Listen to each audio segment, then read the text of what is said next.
I know I was born for this. Don't care for the critics, my words are like physics, a force that they can't stop. They just don't get it, I think they forget I'm not done till I'm on top. I know I was born for this. I know I was born for this. I believe we can write our story.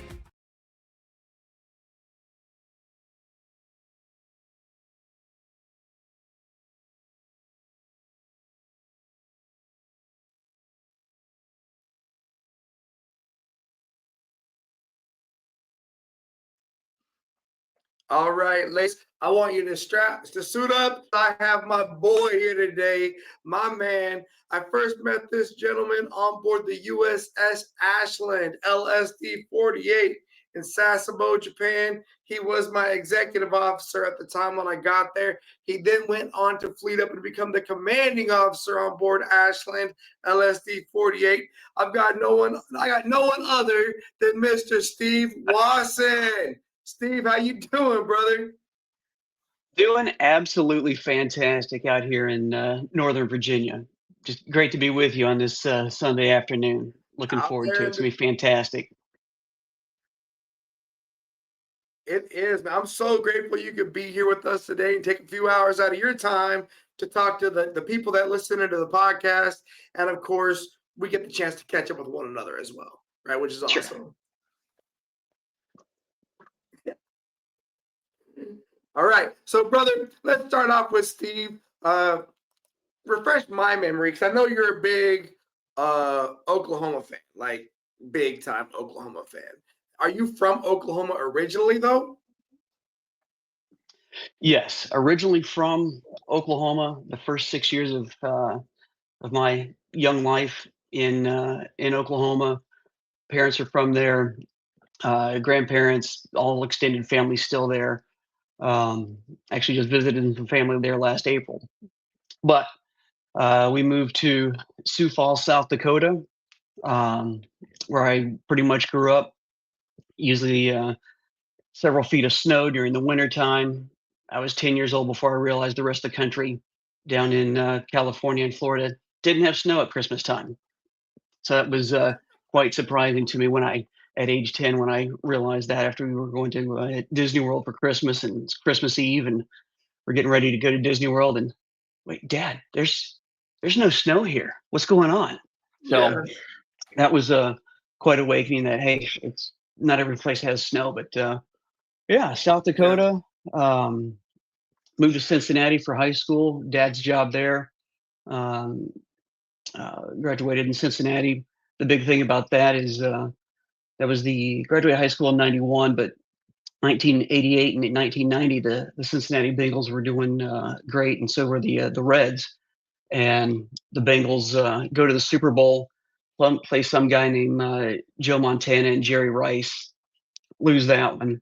But 2 years later, the Reds win the World Series. So to be in a football and baseball town and have a team go to the Super Bowl and go to and win the World Series while you're there, pretty cool.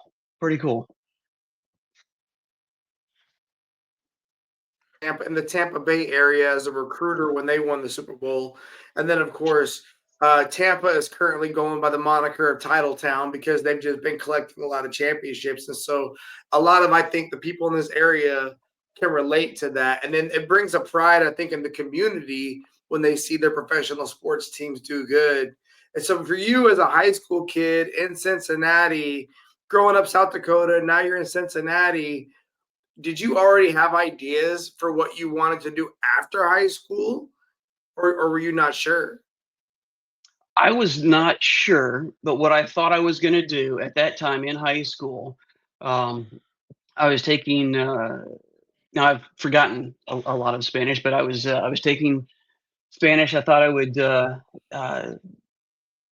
do criminal justice in college, and do border patrol, actually, to be fluent in Spanish. That's as far as I could see. Has nothing to do with the environment that we are in today. It's just immigration is a big thing today. But 1991, Yeah. I just wanted to be fluent in Spanish. I thought that was the best way to tackle that.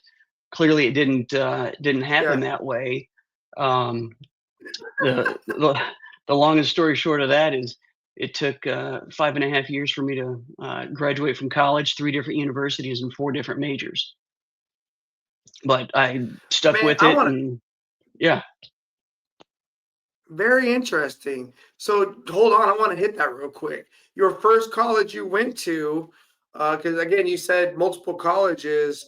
So the first college you went to, was that due to proximity, or did you like have a select school you wanted to go to as a high school graduating senior, and you got to go to the school you wanted to go to? And then what happened there?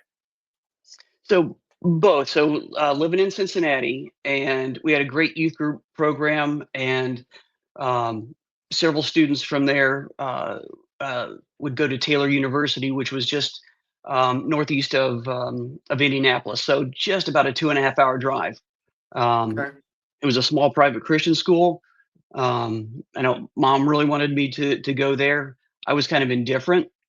Looked Okay. at back in that day, Liberty, where my 2 kids go now. Uh, Certainly not the same school it was back in 1991 when I was looking at it, but Yeah. um, I think it was more proximity, and it was a good school for freshman year. Um, However, I was not the best uh, academic student. Um, uh, Challenged a little bit, so after that freshman year, um, grades were about the same, not a whole lot of improvement. Mhm. First digit was a 2. Um, and so I remember being at a restaurant with my mom and dad, and my mom goes to the bathroom. Or no, my dad and I get up and have a little quick powwow, and he's like, Steve, we're happy with Taylor University, and um, and it just with the way the grades are, here's my thinking is that you know, if this school has the degree you really need and you want here, then let's stay. But if it doesn't, what about looking somewhere else? And if we're here in Cincinnati, Ohio, we have in-state tuition. Ohio State could be a possibility. And then we're both kind of looking at each other and we're like, well, if Ohio State's a possibility, why isn't the University of Oklahoma a possibility? And so we were both sold right then. So we had to go sell it to mom over lunch. And of course, little teary eyed, mom thought she was being ganged up on, but that, hey, we had decided and going to switching colleges and going to OU. Um, so we convinced her that we were going that route. And so Yeah. second year, I went to OU, and my grandparents were still alive and they were about an hour away. So I could see them. And so it was good on both fronts to be student there in the dorms. Um, Let me just mention this. So I started off math education, um, pre-optometry, business, and then criminal justice. But I'll get into that more. So a year at OU, rushed to fraternity the second semester, and that just wasn't turning out to be the right choice. And so I remember praying real hard for God to get me out of that situation. And lo and behold, about a week later, corporate headquarters is moving uh, my dad back to South Dakota. So I decided to, and my brother will be a freshman that following year. So I spent Taylor University freshman year, OU my second year, and then moved kind of home. I lived on campus to University of South Dakota. And so with the 2 transfers, losing credits and changing majors a couple times, that's why it took me. I was a December grad, but only had 3 credits that last semester. But it took me five and a Right. half years, but finally graduated. But the hardest part was I had 11 jobs throughout that 5 years, and the toughest was in Oklahoma. I mean, sorry, in South Dakota, with my dad being vice president of the company. I couldn't be a screw up there on the loading dock. So I worked 6 nights a week on the loading docks, loading trucks in a 32-degree temperature freezer all summer long for 3 summers to put my way and pay it through school. That's incredible, man. Like to work that many jobs that consistently throughout your entire collegiate degree or collegiate program path, I think to recognize with your dad that hey, the first college wasn't working out the way you thought that it was going to, and while he was open to you staying there other options. You guys both kind of concurred to like maybe OU, but then you getting there and you realizing, well, not really what I was hoping it was going to be or turning out.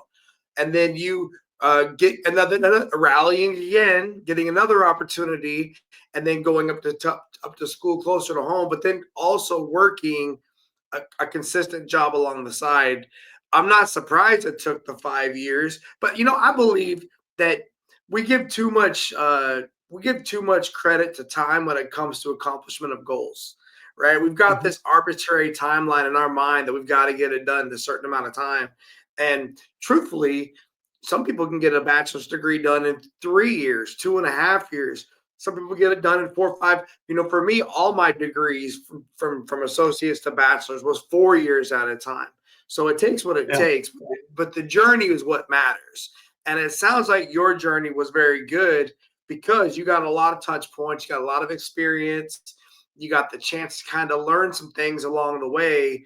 And I have a feeling it's setting you up strongly for the next phase of life, right? I have a feeling that those nuances, those experiences set you up. So here you are now, ending your 5th year of college, ending the 5th year of this phase of life.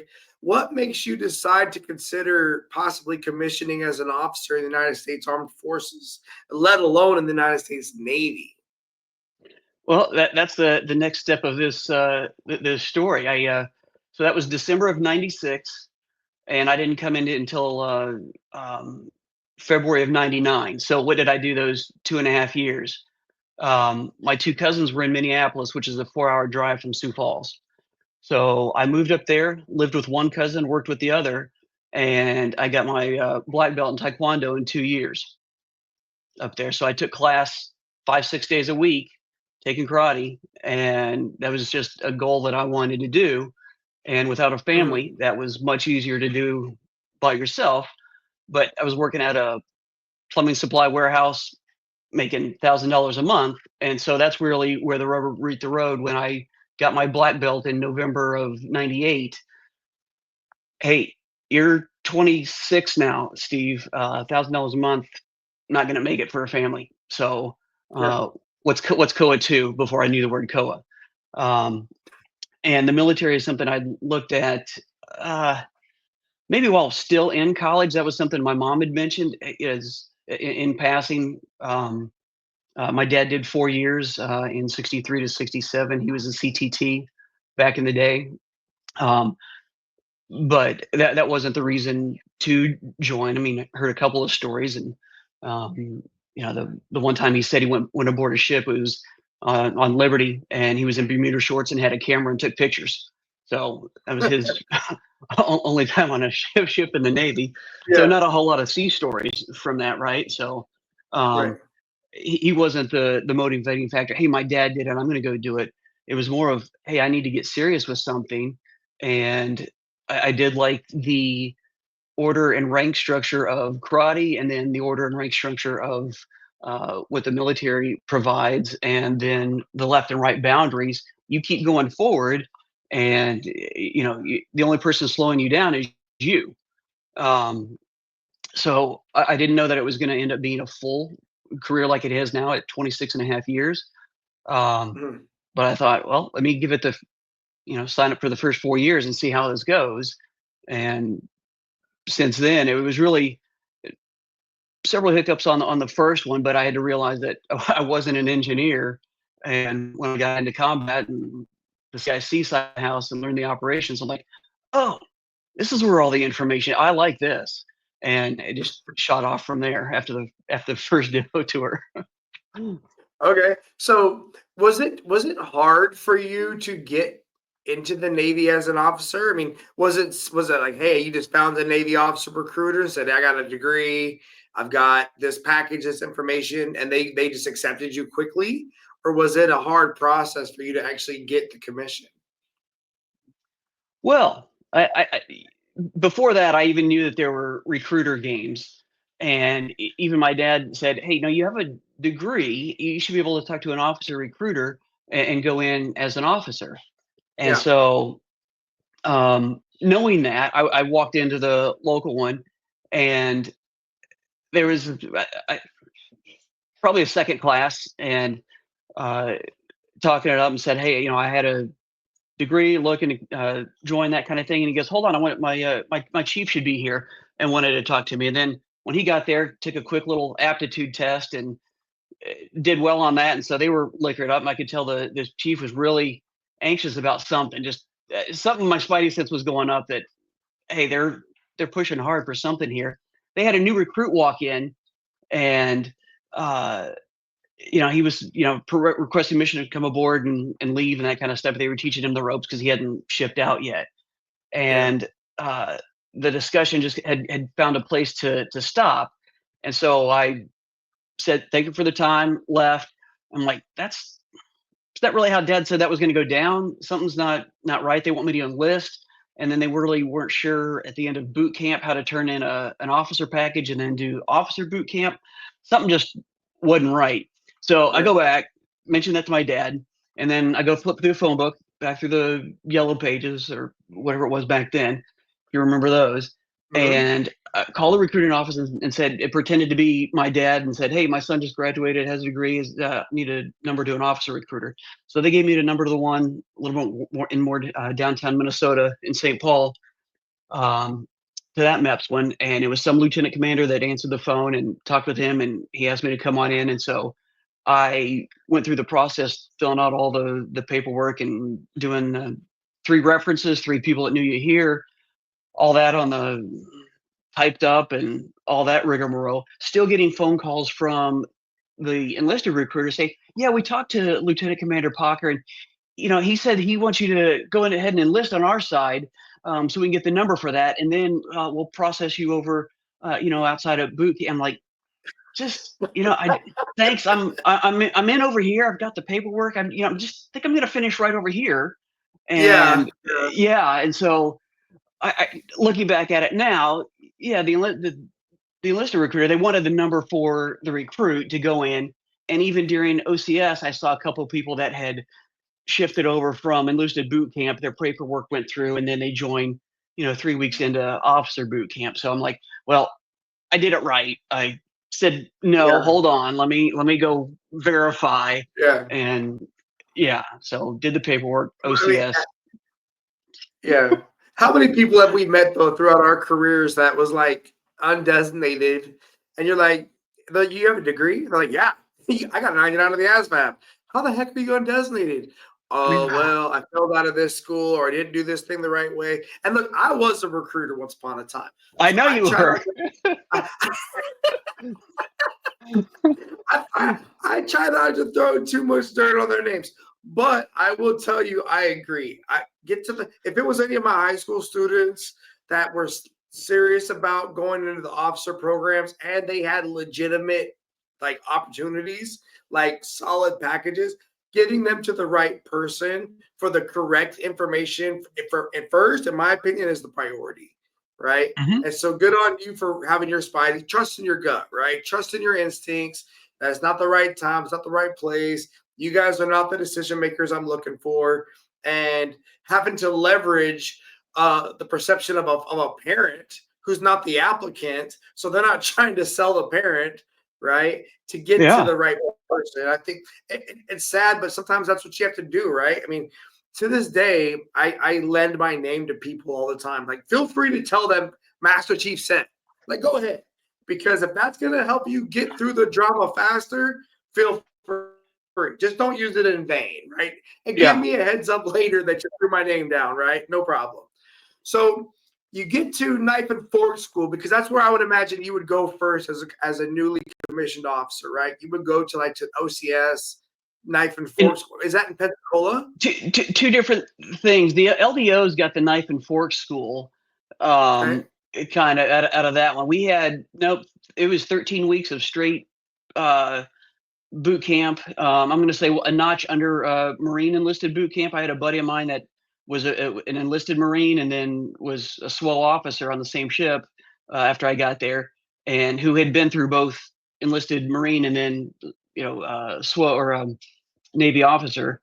And Marines are still enlisted boot camp, still tough. But the OCS was challenging. It was 13 weeks of just PT, sleep deprivation, and a weekly Okay. test on something, multiple choice, just seeing if you can stay awake by gunnies Yeah. and their Smoky Bears just running roughshod over you. And the biggest thing you can do is stay healthy and graduate in your 13 weeks. And some Yeah. people either quit right away. I can't tell you how many people DOR'd, and the original Yep. people from my 60 starting class, maybe 15, 3 months later. That's why. That's why. That's what, from what I could, that my gut tells me, you got this program that's bringing in college educated Americans who have already finished their education piece, who now want to join the service. We need to find out quickly, do they really want to do it even when it's going to be really hard later, or are Yeah. they going to stop now? And it sounds like they did a good job of identifying who were going to be the weak links right off the bat, and getting them out of there. Where was that school at? Do you remember? So it was in Pensacola, and it It was was, there until Katrina happened, and then once that, it completely wiped that out, and so they moved it to Newport, Rhode Island. So it's right across the street from SWAS up there, and then the Senior Enlisted Academy is right up there where okay. OCS is now. Okay.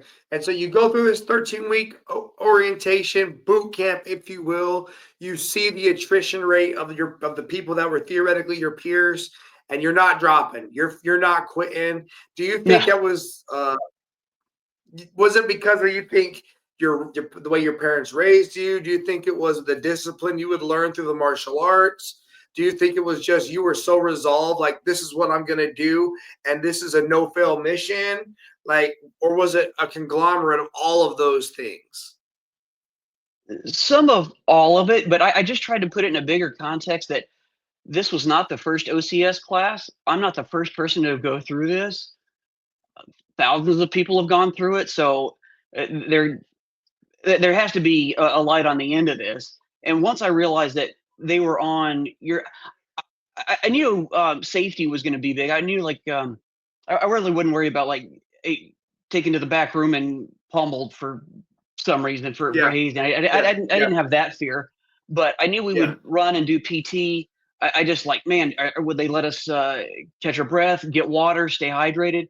Man, that's all it is staying hydrated and staying healthy. And once you Yeah. realize that the basic needs, water, food, and everything else is okay. You're just waking up early, PTN, and and maybe because I was 26, they give you the belt buckle with Brasso to shave off or rub off the quartermaster to stand in there, and so you don't have a watch, you don't know what time it is, but somehow we were always late for everything and in a hurry, and we're like, well, in my mind, I'm thinking, if I knew what time it was and what time I had to be there, I'd be there before you got us there. Is what I'm thinking. I Yeah. mean, the only reason we're late is because you don't have us there. We're standing outside in this P-way, polishing a Yeah. belt buckle, and if we're not on Yeah. time, that's your fault. Is what I'm thinking. No, no. I think hearing how you reframed the perspective, recognizing that we're not. I say this all the time to people, like at work right now. Like, look, no one's getting their birthday taken away today. We're not getting shot at. It's not that big of a deal. Everybody, we'll get through whatever the suck is, but it's not crisis. Yeah. And I feel like that's what you were doing. So as you were coming out of that 13-week OCS school, did you get to select your first duty station, or did they just Did they just tell you where you're going? I didn't get told any. It was the last week I was finishing.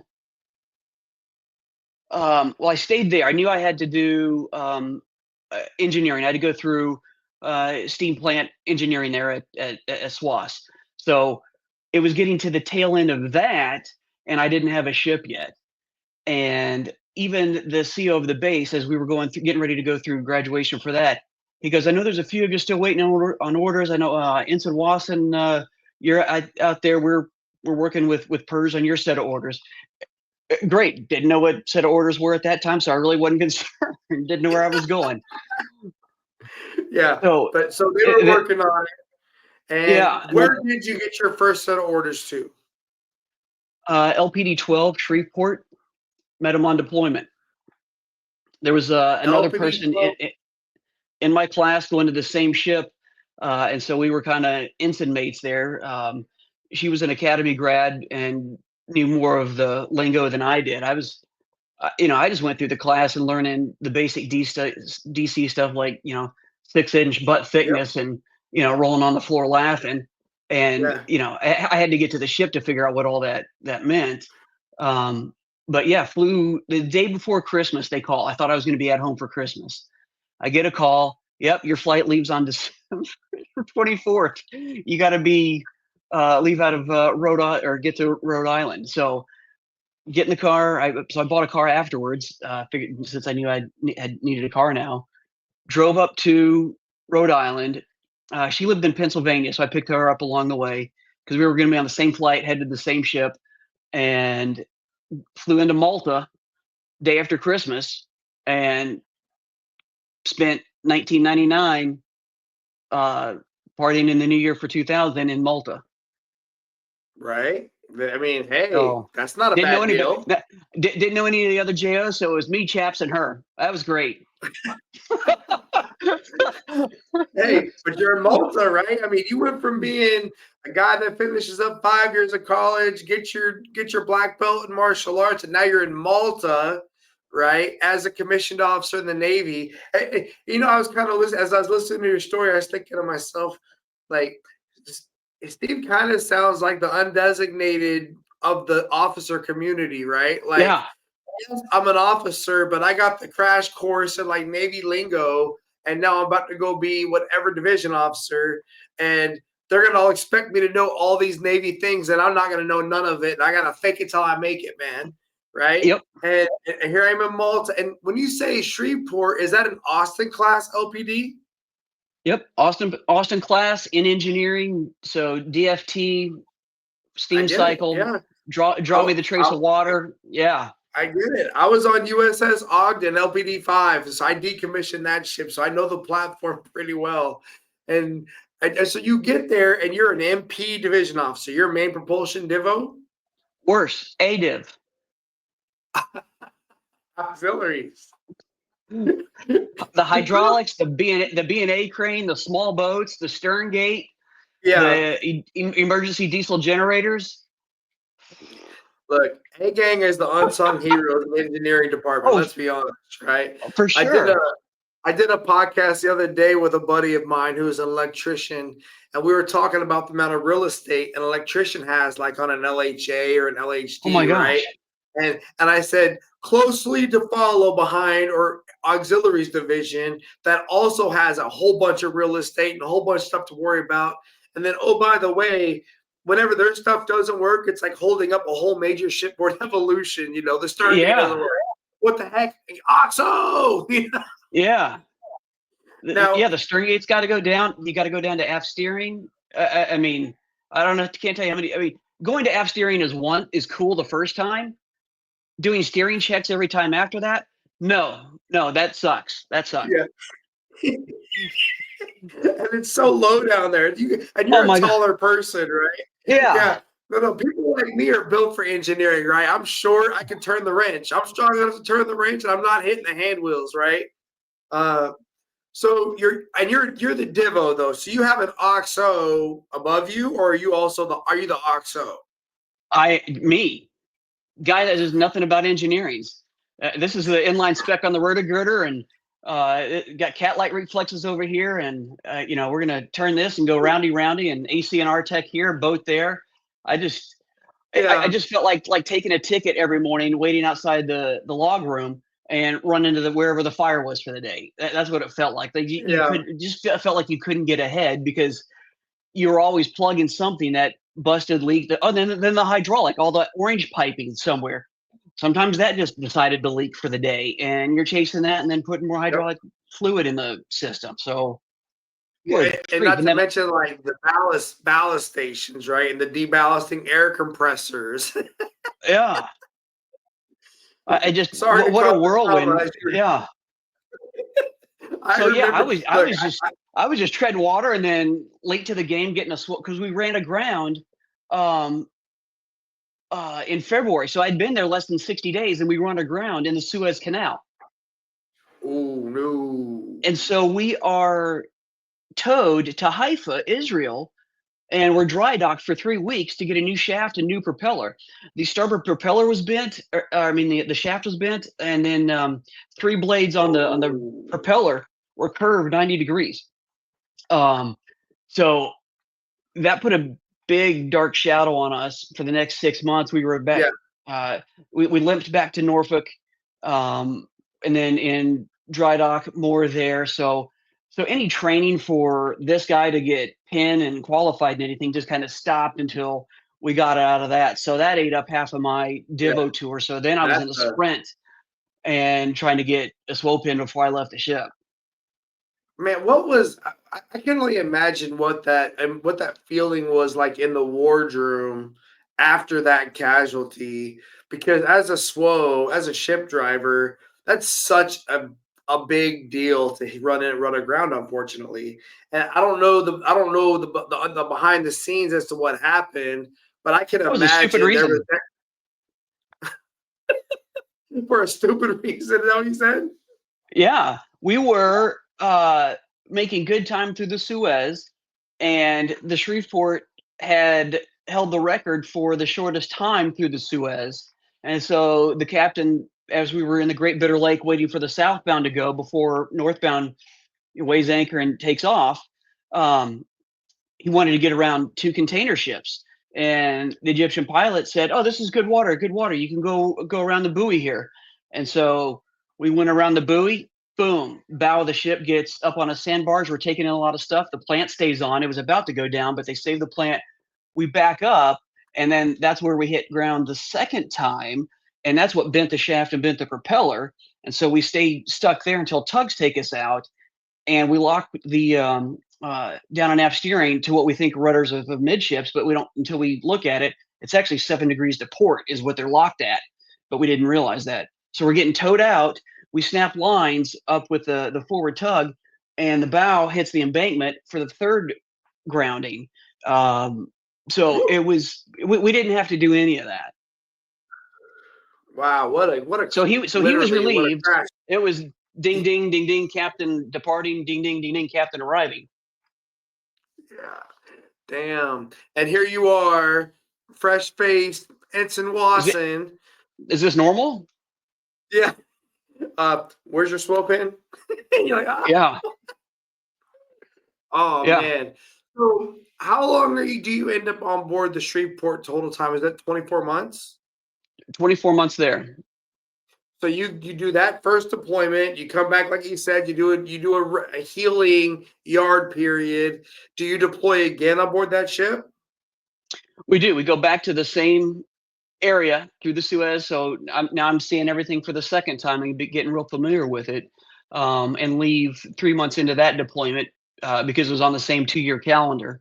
But go straight to LPD 13 as well. I had orders there as Traino, but a month after that, the CO switched and made me the CO and made the guy who was the CIC officer the Traino. They didn't like him too much. So for whatever reason, the captain saw something there and switched me and him. And that's all she wrote once I learned messages and operational schedule and took off from there. So same platform. So I got OOD qualified pretty quick. Yep. Well, I mean, because it was similar platform, right? Like dang near the exact same platform. So a lot of that translated over, which I think is cool. And then you went from engineering to communicate, well, Traino, but then to communications as a second tour Divo, right? Yep. And then you kind of got into your how was the leadership of the ship different from the first ship to the second ship as far as the wardroom and the officers? Was there a difference significantly, or was it very similar? Significantly different. The captain that came in relief was a SWO captain who had previously had Austin LPD 4 as 05 command, and Shreveport was an 06 command because it was flag configured. An aviator was in charge of Nashville, and I had 2 aviator pilots back to back on Nashville, and it just a different climate, different leadership there, but same issues, engineering plants and engineering plants. So They just handle it different. But looking back on it, with what I know now, yeah, the two wardrooms were distinct and different, and a little more fun, significantly more on Nashville, Well, because it and I took a while to think get out the of that reason why cloud I on Shreveport. Yeah, no, the reason why I asked that question is because that's a great test case analysis of leadership styles when you have two very similar platforms, very similar wardroom sizes, very similar crew configurations, very similar mission sets, but then you have very different emotions, very different feelings, very different, just they're tangible, right? But like you said, all of the physical problems were very much the same. Engineering is still going to be engineering. Ballasting is still going to be Yeah. ballasting, right? But the way they would communicate, the way they would listen, the leadership style is significantly different from the aviation community than from like the surface community, especially in the Gator Navy, right? Because look, we the Gator fleet, and I'm a guy born and raised in that era, in that community. We are a Yeah. little bit more roughneck, right? We could be a little more direct, and once you get exposure to those different communities, you're like, oh my gosh, it doesn't have to be this way. Like people can actually like be nice, right? I appreciate that for sure. So there you are on your second shift. You're doing communications officer. You're finishing up what I would imagine is your commission period. Are you still thinking you want to stay Navy? Or are you thinking about like, you know what, man, this is not what I'm going to do? Yeah. So during the first tour, you don't know where that's going. The only thing you can see is I got to get my SWO pin. Yeah. And when you get to the second one, shore duty starts to come in more focused, but because you've never been on shore duty, it's just a thing. Yeah. You don't know what that is. You don't know what it's going to be like and Right. what to really expect. And so I knew I was putting on lieutenant, and my department, or the fit rep, said recommended for department head. So that met the wicket there to be able to go on. And so a lot of people were doing getting their masters when they went to shore duty. And so I followed a buddy of mine to ATG and did the 18-12 program, which is 18 months at ATG and then 12 months off just to work on the masters, which is a complete boondoggle. It was about 15 and 15, and didn't wear a uniform for over a year. And that was just fantastic. Okay. But So yeah, that required you to accept orders to department head school and then the follow on wherever that went. So I took it, and the right. SWO bonus. So you got in the SWO bonus. That's a good bonus, by the way.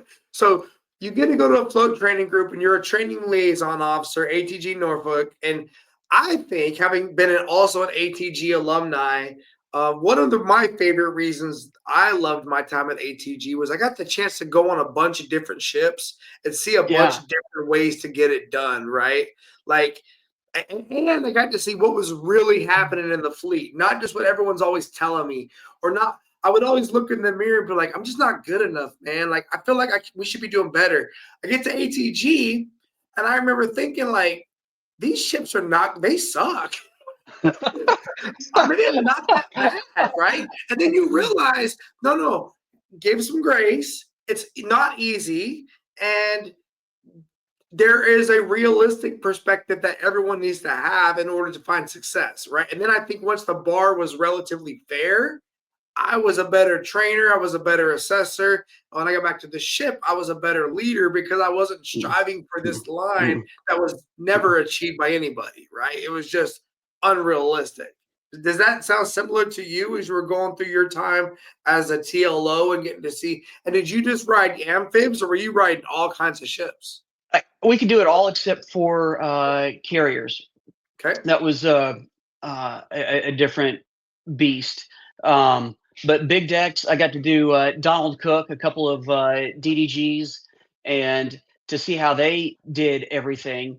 A little bit higher pucker factor because they're launching missiles. But really, as we were going through and checking off things, and hey, DC stuff, combat stuff, they had the same stuff that we did, except the missiles. So CMTQ was about really the only extra assessment that they had to do that amphibs didn't. And so it Right. kind of got the, hey, it's a little bit more hobnobby here on Crew Des, and Amphib's so laid back. It's 99% the same except for CMTQ. Yeah. It's the Okay. same inspection. We have different amounts of things than others did, but certainly the well deck gave us fits for different things and ballast tanks that Crew Des doesn't have. But Yeah. the inspections were the same, and so to be able to see that, you could see the process. End result, you had to pass DC, and how some people chose to implement that path to get there. Hey, some had a better process than others. Instead of just using a square wheel to do things, hey, some of them rounded those things off and got going and Yeah. figured out how to set zebra in the right amount of time throughout the ship, and others Oh, yeah. struggled, and it was just, it might as well the first time they've been trying to do it as the inspection. So it's just the training and the rehearsal. I mean, zebra is just, here we go. Can we set it this time? I mean, you just hit me with a throwback trauma piece. Like, oh my God, zebra. And look, I remember when I did ATG, and then I went to an aircraft carrier, and having to set zebra on an aircraft carrier and make that time threshold. Woo! And are there minors? Are there majors? yeah. What a mess. So no, I think everybody in the surface Navy can relate, because we all been there. We've all done that. We all got the cookies that said we survived, for sure. And then where did you go to school for your master's degree? Were you in Virginia this whole time? Yes. So through the first 2 tours and then the first shore duty, first 6 years were all in Norfolk, and I did it through Troy University, which is Troy State. Now it's Troy University, and it was in residency at different locations. One, I went to Fort Eustis. I was at like ACU 2 at Little Creek Right. for a class, on Robin Hood Road for one of them. So various places throughout the Norfolk Tidewater area to do stuff. But it was in residency for those 12 classes. Right. Had you at this point, were you married yet? Or had you already met Kim at that point? Yeah, so that's the whole reason I was slated to go to a frigate out of Everett for a second Divo tour, but got engaged and decided I needed to stay in Norfolk. So I emailed the detailer, and boom, voila, literally overnight, set of orders to LPD 13. After ATG? After Shreveport. After when Kim and I got engaged was at the end of Shreveport, heading into Nashville, but I had orders instead of Nashville out to Everett, and I canceled those to stay in Norfolk and get married, and here we are 20 plus years later. It's great, right? And just, I'm trying to understand. Okay, so you do your first 2 ships, you meet Kim. In between all of that, you guys decide you want to spend the rest of your lives together. You want to stay in Virginia, so you get the ATG ride, you get the college ride, and now you're going to another LPD after you get your degree. Is that correct? Nope, frigate then. Then I go to out of Mayport as ops. So now we're in the department head section. Okay, so now you're going for your first department head tour to be an operations officer out of the Mayport, Florida Mafia, right? Yep.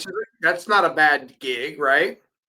With until SEMA went away, that was I had a bosun mate chief that was Mayport Mafia from day one. That was a thing. But ops, I was certainly nervous being a department head, thinking, man, can I do this? Can I make it? And again, it was just an extenuation of being the CIC officer. Now I was really in charge of all of it, and putting schedules together, and I got us Fleet Week in New York. So that was a good feather. Captain was happy about that one. And that's the ship where you met a gentleman by the name of Pat German, who also was a department head, right? Yeah, he came in about halfway through and took over as the chief engineer. All right, We and got we got in trouble the first time we met too. oh, really? What you what? We were in the CO's cabin. They invited him in to sit on a board, and he was sitting next to me on the CO's flip out bed. Yeah. And he had the little steno pad, and I had mine, and I saw something that looked like Sooners win 2007, but the dollar sign exclamation point something something, and I say, "Hey, what is that?" And he goes, well, "That's me." I said, "No, that's me," and I write down mine, and they're almost identical passwords. They're both some variation of Sooners win 2007, and so we're saying, "No, that's me." They're like, "You're Oklahoma. I'm a Sooner fan. You're a Sooner fan," and we're just starting. And then the captain guys, "Hey, hate to interrupt the bromance here, but can we continue with the board?" Yeah. And so that the rest was That's history it. after that with me and Pat. Awesome. Yeah. I think that's interesting, and that will come back around later on in the conversation for sure. So I just wanted to plant that seed there real Yeah. quick. Uh, so you're there as first tour department head, your operations officer, Fleet Week in New York. It's a frigate. It's not a gator. Do you guys don't go on like a 7-8 month deployment during that time period, or are you guys more doing like Unitas and like South America operations?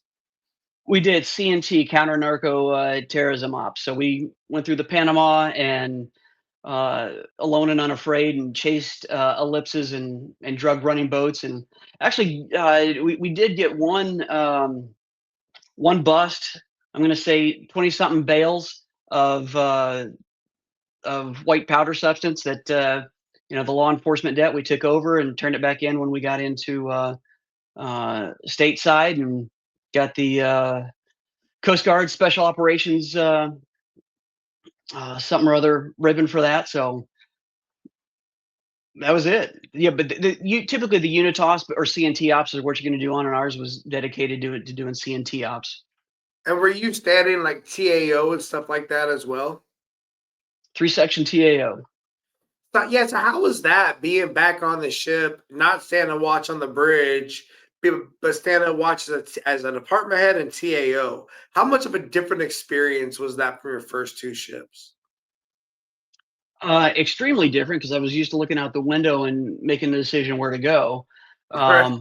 And really, because it wasn't that busy, you were an elevated CIC watch officer a little bit, that had a little bit more authority to say something, or could vouch for the captain in night orders if he wanted to sleep through the night or something, right? You could Yeah. acknowledge something and go on. But you were kind of the person on watch while at night while the CO was on, and then we did have radios, so we could go attend meetings during the day, and if we were needed in combat. But usually, you're just out there chasing something with nothing but thousands of miles of water in either direction, and yeah, that. So no, not too busy as TAO doing that, but certainly different than being officer of the deck. I just think it's, my experience that on the ship that I only did one ship, well, two ships that I wasn't in the engineering department, but really only one that I count. And that was such a different experience for me, being in a completely different role. And then I think about how officers kind of get that every ship, if you will, because you went from engineering to communications, and then you got to go be a department head and be TAO. And I know why they're doing it. I know why they're getting you all these different experience points. I get it, but I just think to myself, like, it would be a little more refreshing, right? Of course, there's a difference in roles, and of course, you're getting additional levels of leadership responsibility and accountability, right? Because now you've got, like, on your frigate, you got this whole operations department worth of people that you got to take care of administratively, operationally. You got to manage watch bills, training plans, all these things.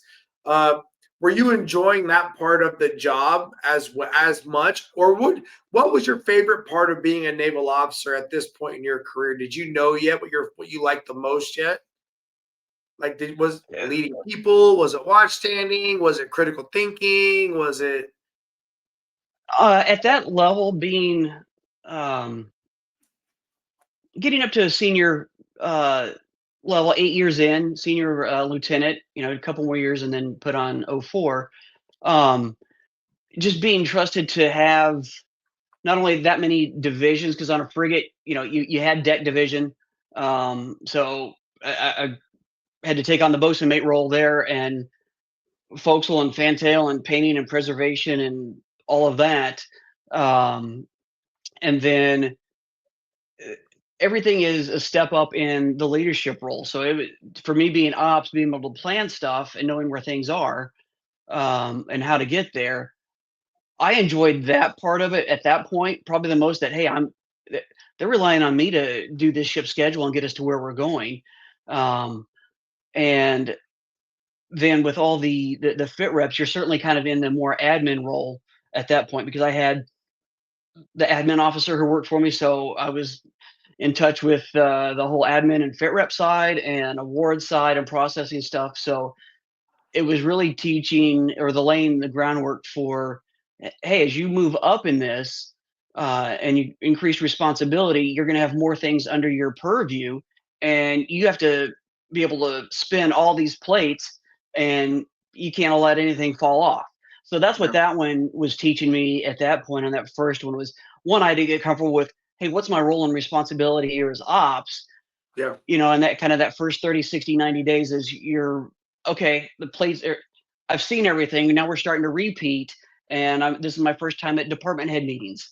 I got to bring stuff up to say to the captain, things that we're working on, things that we're fixing. So as I'm learning and growing in that role, well, then when I'm not in that spotlight, well, then I'm working on deck, working in admin, shuffling this. And so I had a 60-day dry erase calendar that I just kept updating and moving and shifting things to. That was kind of my, what's the nearest thing to the boat that needed to be worked on. So it was a good platform for me to learn how to manage all that and be successful at it. Good. And was this frigate? So what around was this around 07, 08? Was that when you were Exactly. January 07 to May of 08. So I remember there were decommon frigates about that time. Did you decommission this boat? Nope. No? There were a few around us around that were, but ours was not in that window yet. Okay. So you get to the point where you're about to get done with your operations officer tour, and have you already had your oldest child yet, or not quite? No kids yet. We did. So yep, Xander. Wait, yeah, we did. We had both. Yeah, we stayed in Rhode Island at department head school one extra month so that Brenna could be born. So when we went there in January of 07, Brenna was a month old. Okay, so Brenna was born in Rhode Island. Xander was born in Virginia, it sounds like. Yep. And then you went to Mayport with both the kids, and busy couple of years there. What did you get a choice for what you wanted to do after department head tour, or did you get voluntold? Why are you laughing? Well, because the list is out and I can see what's on it, and I can see the writing on the wall. You can't go do ops on a DDG because that's a first tour, when the only ops left is ops on a cruiser. And because I didn't have any crew des experience, I knew that wasn't going to happen. So I listed all those because I knew they weren't going to put me there. Yeah. And I could see that there were 2 Traino billets, and one was in San Diego and one was in Japan. And I knew I was going to end up on one of those. And so I put that as number 10, knowing full well I kind of played the system against him that, hey, they're going to put me at the place I pick last to kind of give me a feather in a cap of where I want to go next after that one. So that's the way I looked at it. Mm-hmm. So yeah, that sent us to Sasebo, Japan on Essex as Traino, which, being a TLO in Norfolk, made perfect sense for, and excelled at that. To make a long story short on that, I got the number 1 of 5 EP in 04 department heads, and I owned nothing. I had 2 people TAD to me. Right, yeah, but the training officer is a strategic position, right? They could be a force multiplier, or they could tank a whole ship, right? Yep. That's a true statement. And so before we get there, right, I want to talk real quick about the transition from Mayport to Japan. how excited or how anxious or nervous was your family about going to Japan with two little ones and moving? Was Kim like here for it? Like she's super excited, or is there like a lot of pressure? Like, oh my god, we got to take how many suitcases to the airport? Because I've made that move a few times as well, and I know it's a mess, right? There's just bags for bags, and you got to get it all to the airport, then get over there, and then once you walk off the plane, it really sets in. Like I remember you're boarding the plane. Where'd you board the plane to Japan? Did you board it in California? No, Do you I think remember? we had to leave out of Jackson, or maybe we had to get our way to Norfolk somehow and flew out of Norfolk on Patriot Express somehow. I think. Maybe. I just remember going to the airport, and I the first flight was like regular flight.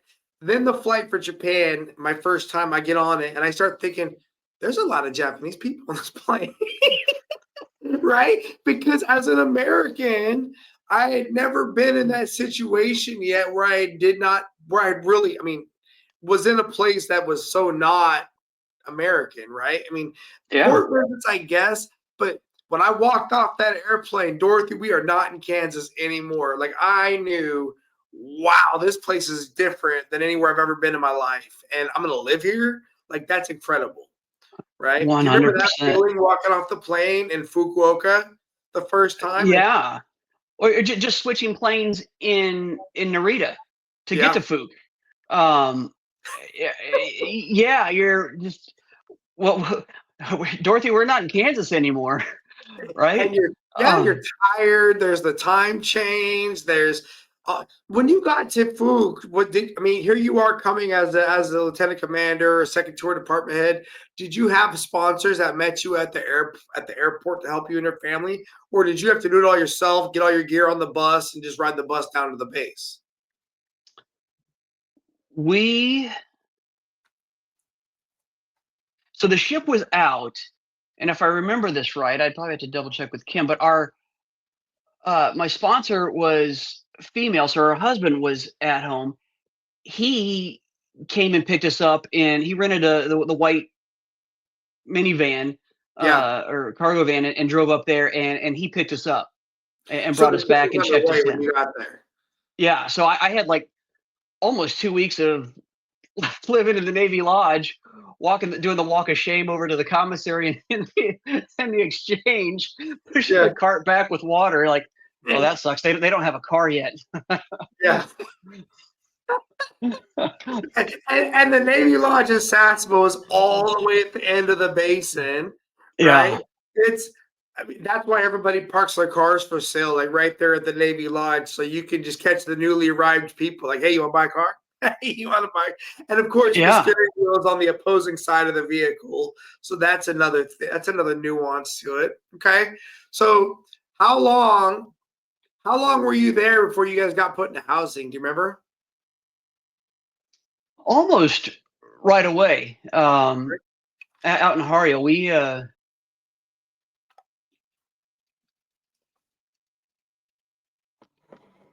I'm gonna say pretty. We're at, and maybe we were even out there.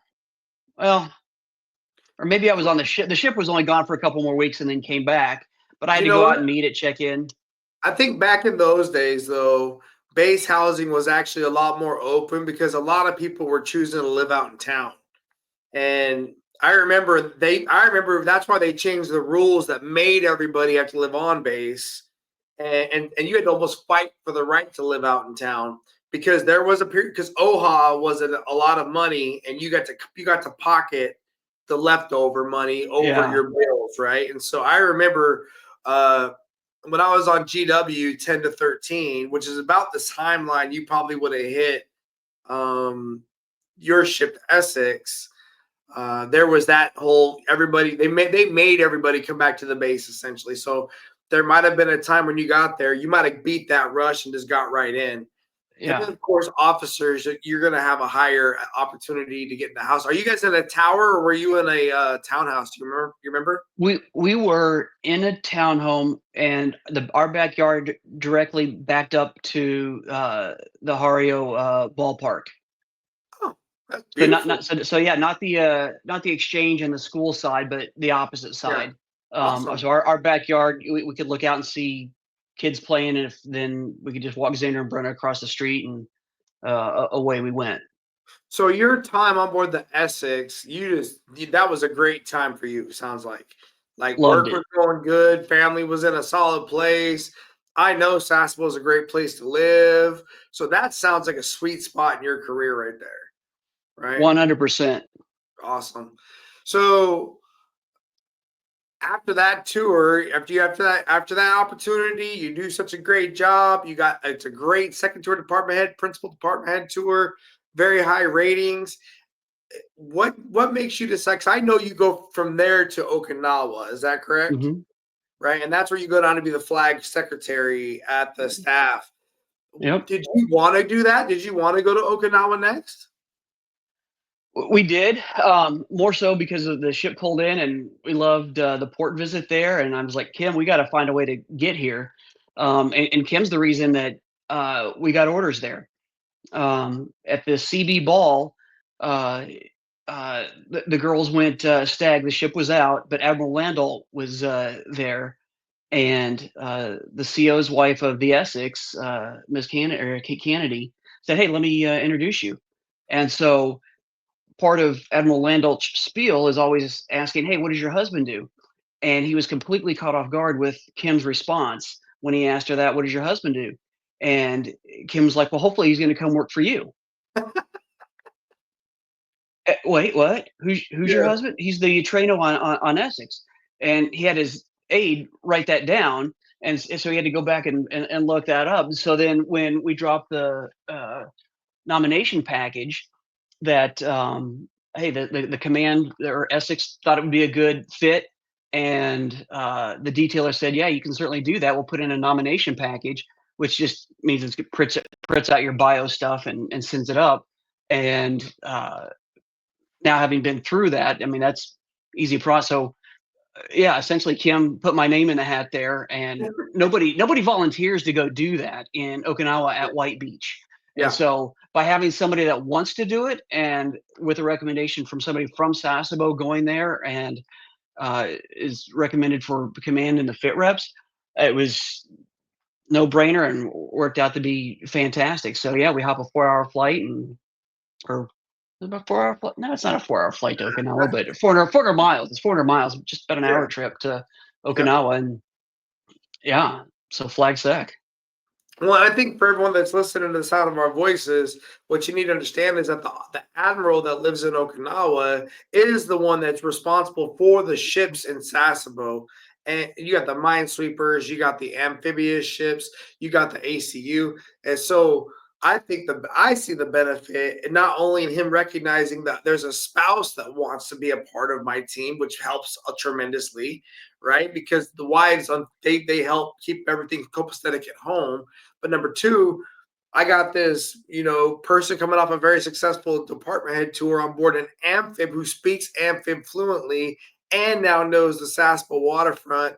So he's going to be on my staff. And yes, he's going to be the person who helps manage my administrative things, but also you're a SWO who can see, hear, say things and have a perspective, right? And I think that's value Mhm. added all the way across the board, right? I mean, for me, I see all the reasons why that's a quick yes, right? Yeah. Quick yes. And so when you get down to Okinawa, what did you think about being the administrative support, the flag secretary to the admiral, working with the chief of staff, working with the CMC to help make sure that because you essentially are the XO of the staff, Yep. but also primarily an administrator to the admiral to making sure all of his correspondence and everything is running well, schedule, all that other stuff. Did you enjoy that time? That turned out to be one of the biggest administrative benefits of all, is working the XO portion of that. Because really the flag aide took care of the care and feeding for the admiral. Yeah. I helped facilitate some of that or cause even, but most of that was done by the aide. But we always made sure when he was in the office, he had everything he need. We really took care of all the other staff, and all the A causes would report directly to cause, but I could certainly tell them what they needed to do if so Yeah. directed, because I'm wearing the Aguilette and said, "Hey, boss needs this from you," and Yep. so I had the PSs, the YNs, and so all the ships that would send uh, flag letter of comms, Navy achievement medals or comms that wanted to be signed by the admiral or chief of staff. Because as you know, some folks can uh, be a little late on those and getting them processed and out. So we were such an admin turnaround process. I could have 50 NAMs and comms turned around to you in 48 hours from our side of the house with the way we implemented our process. So we kind of put the note out. Hey, if you want NAMs and comms signed with, by cause here at CTF 76, just send them here to admin staff, and we'll get them through. And so took me probably a couple months to get them the way that cause liked them. And once I said, "Hey, here's," because they would send them as as a division for passing a cert or whatever here there, so the write up was 90% the same. Yeah. And so I said, "Hey, here's the write ups for the NAMs. Here's the write up for the comms. If you're good with these write ups, and the rest of them are going to be this with that with the names changed." And once he did that good, we would run through the rest of the process, send them the electronic copies so they could hold the ceremony, and then mail out the hard copies.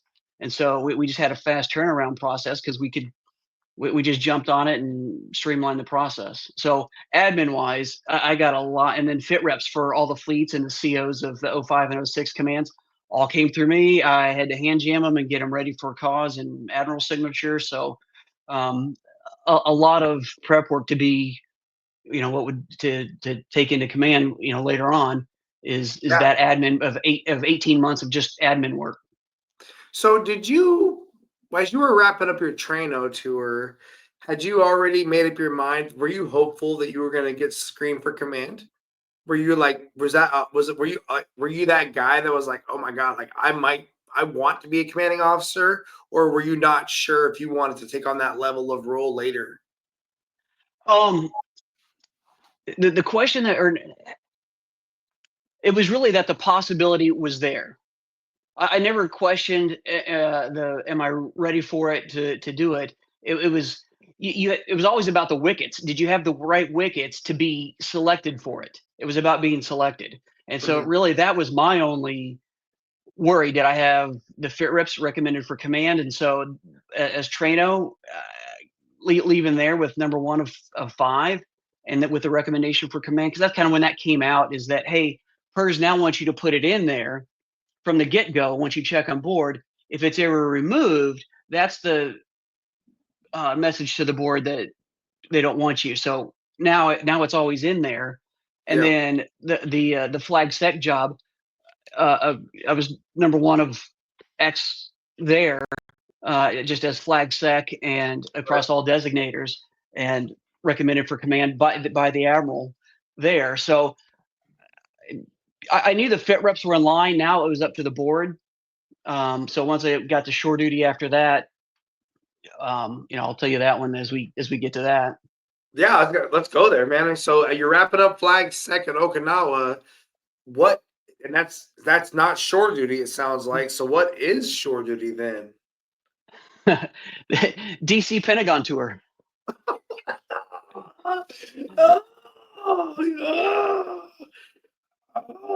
And that's shore duty? Yeah. So you coming off of the flag sec tour, you're in '04, probably waiting to screen for '05, and you get directed to take orders to go to the Pentagon to do what? Stand watch on the watch floor? That's where I was headed for about 3 days. Okay. Once I checked in, they moved me. I moved up into N51 strategy and policy, and I Okay. took over treaties. conventional treaties. Didn't even know that was a thing. But No, okay. like watching grass grow. It makes me think of that part of what was that movie with Billy Bob Thornton or they're going out in space, outer space to blow up the comet. And Bruce Willis is like, "This is the best Oh, math you can do. You're supposed to have people in rooms just thinking of stuff." Right? yeah, Armageddon, I think. Armageddon. That was a great movie. And in my This mind, isn't when I for hear that humanists, is room, being cataloged. you guys are in a room thinking about ways to make treaties better, I guess.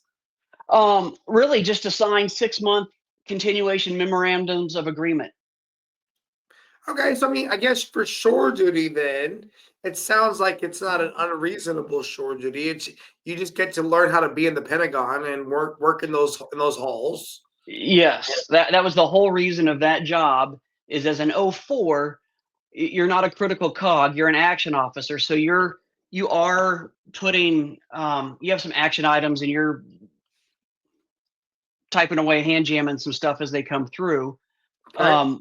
But it's kind of a non-retribution. Hey, nobody's expecting anything of you. You're not charged of a program, money, anything like that as an 04. But you're Yeah. learning the ropes. Who's who works for what, kind of the different pots of money in the other sections, and you're just around the buzz and the churn, so that when you go back again, that's not the first time you're hearing all of that, Yeah. right? And so Okay. that's Getting the stink on you. Got it. And did you like living near the DC area, the Arlington, Virginia, the DMV area? So we did during that first stint when we moved back from Japan. We lived on the Maryland side in a place called Bowie, Maryland, and I took planes, trains, and automobiles to get to the Pentagon. I would take the MARC train from Bowie State into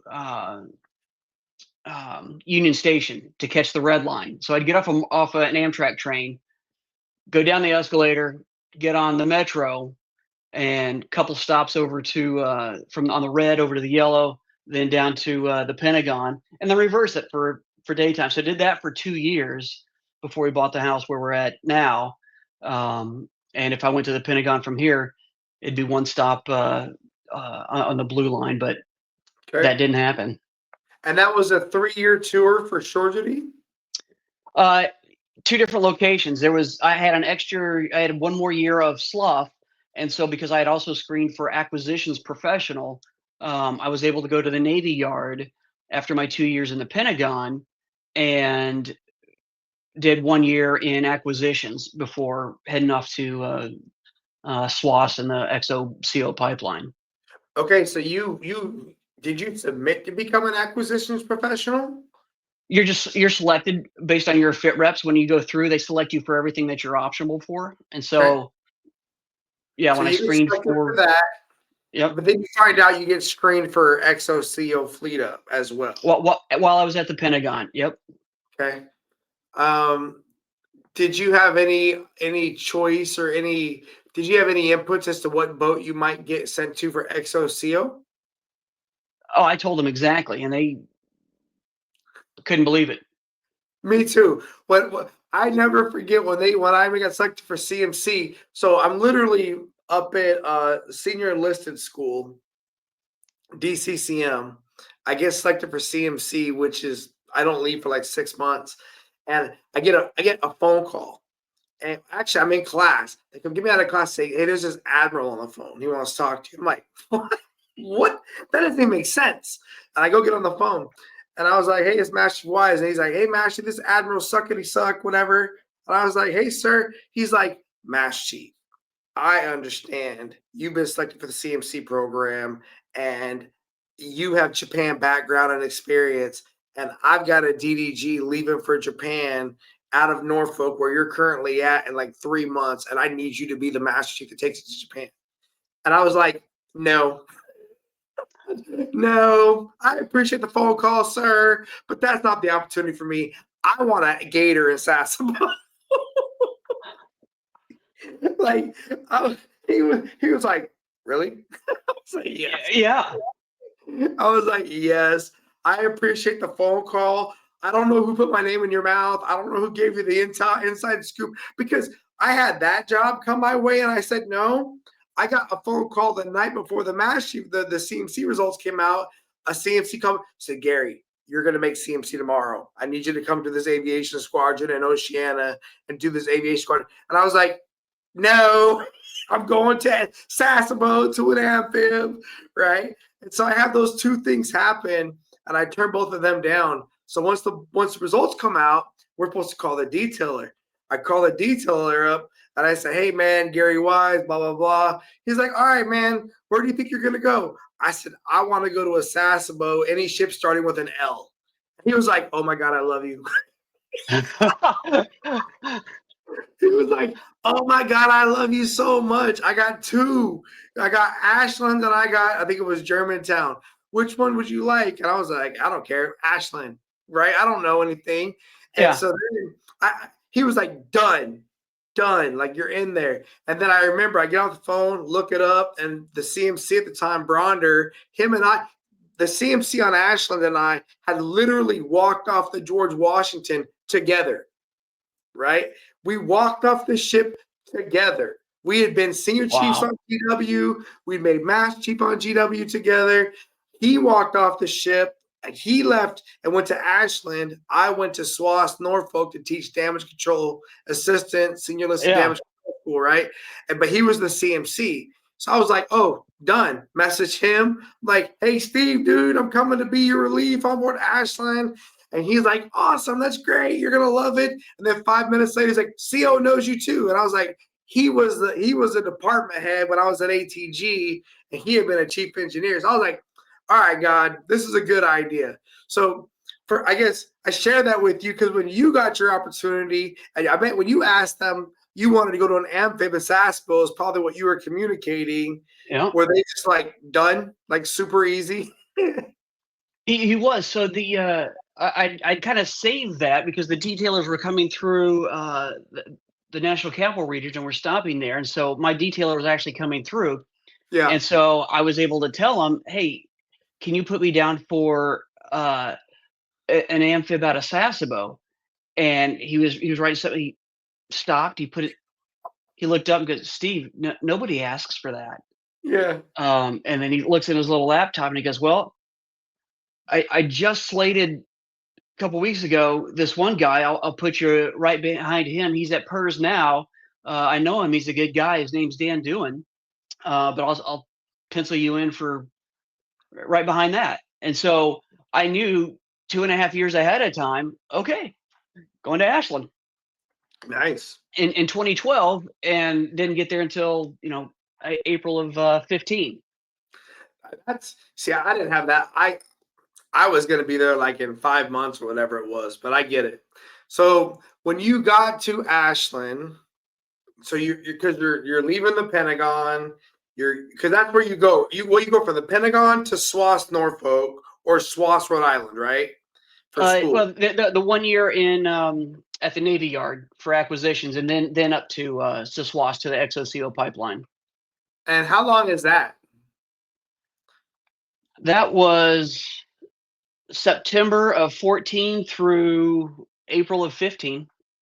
Okay. Did you enjoy that pipeline? Yeah. Yes.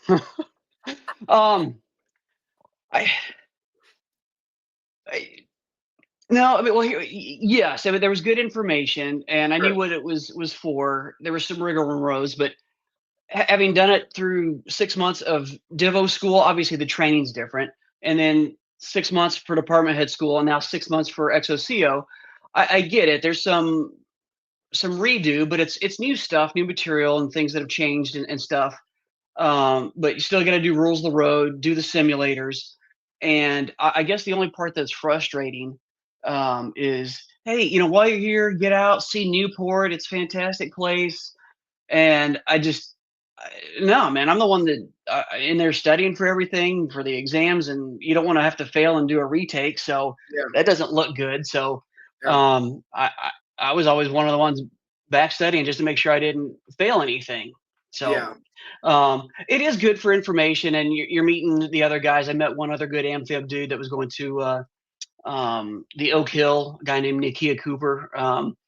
at a little creek. So we became good friends. But it was good camaraderie. You need to go. You I have to do it. It just I get it. I get it. I remember I went to Senior Enlisted Academy. I had to go back up there for CMC school, which was yeah 3 weeks long, right? And it's just I felt like they were just making me go to Rhode Island just to say that I went there. And it wasn't really anything. For me, the networking piece was the most valuable piece. There wasn't really yeah anything super enlightening out of all of it, right? Um, but it just felt like we were having they were driving us up there to help make sure that go see Rhode Island, right? Go see Rhode yeah. Island. Yeah. Okay, so when you get done with all of your officer COXO pipeline stuff and you guys are flying to Japan, how excited are you and the family to be going back to Sasebo? Oh, just excited beyond belief to go to back to some place that you really thoroughly and enjoyed and loved. I, Piece of cake to go. We couldn't wait to get on the plane and get over there. Okay.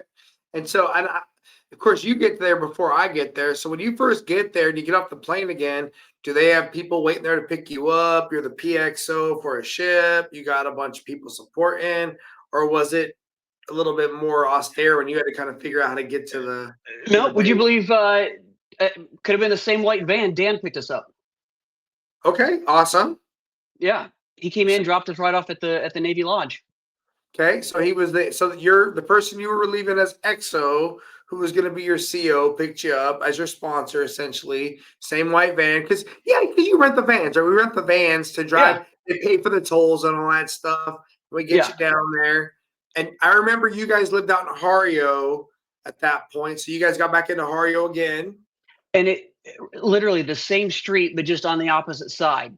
We could open one front door and look across the street to the other front door that we were, years before. Okay, so what was it like going into turnover of the role of XO on board Ashland? How was that? Oh, I was nervous Yeah, for sure. You just because you want to do a good job, right? You don't want to yeah, jack something up. yeah, I wasn't worried about. Oh, yeah, I was just really worried about. I didn't want to screw something up, okay, right? So it took a good 30, 60 days before, because everything's new. Now you're not just a department, you got the whole ship stuff coming to you. And uh, so, yeah, probably took 60 days for, the new stuff to start slowing down and be repetitive so that you feel like you can tackle it on it and always try to find a better process of, well, why does this have to go through 7 different people? Can we get away with doing it with 3 people signing yeah, this and moving on? I mean, uh, great, thanks. Why am I signing it? Not that I can't or don't want to, but certainly ops should be able to sign for this and then just let me know that it's going on or something like that. So yeah, you're just trying to find process improvements of why do we do things the way we do, and some of it is written in stone, written in bloods. Somebody potentially lost their life and back in yeah, the day, and that's the way we do things, and that's just the way it's going to be. But I always look to try and find efficiencies, and I would always go through. I was the guy that would go through the drawers or the file cabinets and just quickly flip through all of it. How old was that stuff? Was it relevant? yeah, And I would tell you, almost everywhere I go, 90% of that's gone. Just yeah, it's overcome by events. It's past its shelf life. Move on. yeah. No, I just think that what an interesting role to come into, right? And I say this from the perspective of the guy that's kind of watching it happen. You're coming in this super. I mean, I remember when I took over as a CMC for the first time, and I was like, "Oh my god! Like I'm actually in the seat now. Like this is Yeah, crazy." And then you're turning over from the guy who's going to come back in like 3 months and be your CO, right? So there's that nuance to it, and then and you want to do a good job. And are you happy with what you're seeing right away? Because fresh set of eyes on everything, and someday you might be in command too. And so, where is your end goal? All of that's got to be going through your mind as you're trying to catch up to the fire hydrant of things coming your way, because it really is a ship and it really is working every day, and there's just a lot happening every day, right? Yeah. How long was your turnover as XO? Do you remember? Oh, not more than a week. Okay. And then he was up there doing his turnover, and boom, we were at it. Oh, so he didn't go on hiatus or whatever it was in between his If XO he deal? he may have gone away for 2 weeks. I think there was. I think he did. They went on vacation. Because I'm going to say turnover was like I got there say April 15th, and a month later, May 15th was change of command. So maybe a week turnover with Dan, and then he went on 2 weeks leave, came back, and then had a week with Doug, and then change of command. Okay. And so when you look back on your role as your time as XO on board Ashland, how was that for you? Did you enjoy that tour? Was that something? I mean, looking back on your career, I mean, was it as much fun as being the traino on board the Essex? Was it because next we're going to talk about when you're actually in command, right? But Sure. XO it's got to be an interesting part of your career.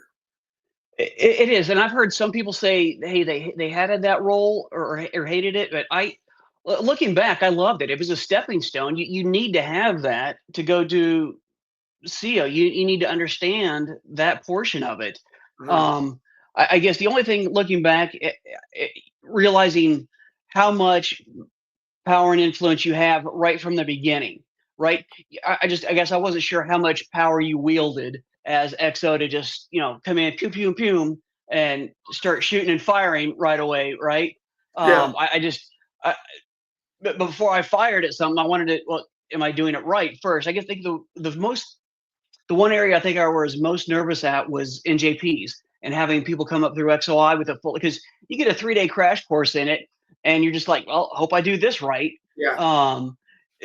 There's no prep work for that, and so that was learning on the fly, and then the 3 years of doing it to get comfortable with it. So I think that's where I was nervous most. With I didn't want to jack something up legally with somebody's record, their whatever that was. I think Yeah. that's where I didn't want to. The rest of it was process, a little bit of trial and error. You knew where you needed to go, and certainly being DC and 3M, those are the two big ones. And we both learned on that 3M. It was a process, and we came through, and fantastic. So I wouldn't trade how we came through that and to make that better. And nobody had to come back and do any rework on us. Yeah. Right. Because BHR, their operations department almost failed. I think they gave it to them just so they didn't have to come back. But that was a stain on those guys. Well, like, not to toot my own horn or anything, but you had before Gary and after Gary. Yeah. Right? I mean, because if you took over XO CO or XO in April of what'd you say, 15? 15. Yeah.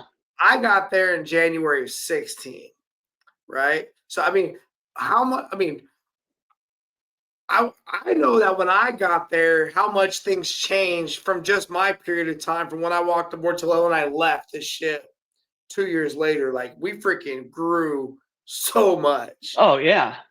I mean, we were literally one of the best ships in the Pacific Fleet. I would fight anybody for that. If there was when I walked off Ashland January of 18, I was willing to put us up against anybody pound for pound, right? Yeah. Like, because we were that good. But if there was only an award that said that, I think it was the Margie Stewart Award. Yeah, we did. We got that one. Right. So, and it was a great time, man. I look back on my career, and that first 12 months with you as the XO and me as the CMC, that was a lot of freaking fun, man. Freaking just running and gunning, dude. The pew pew, right? The pew. Because I was riding high, man. It was a blast every day. Right? Yeah. No, it was a good time. So when you were and DC and 3M, I mean, for me, those were like my bread and butter. So I was happy to be of service, right? Like, and it was a big bragging point for the Chiefs mess, right? Like, if we do good on DC and 3M, the Chiefs mess is going to be able to say we're doing our jobs really, really well, right? Because that's our things, right? Like, DC and 3M, as much as I appreciate officers' roles in those things. I took it to the mess, like, this is our job. Like, we're not gonna fail this, like, period. Right. And they rallied. They rallied, right? They Oh heard yeah. it. Yeah.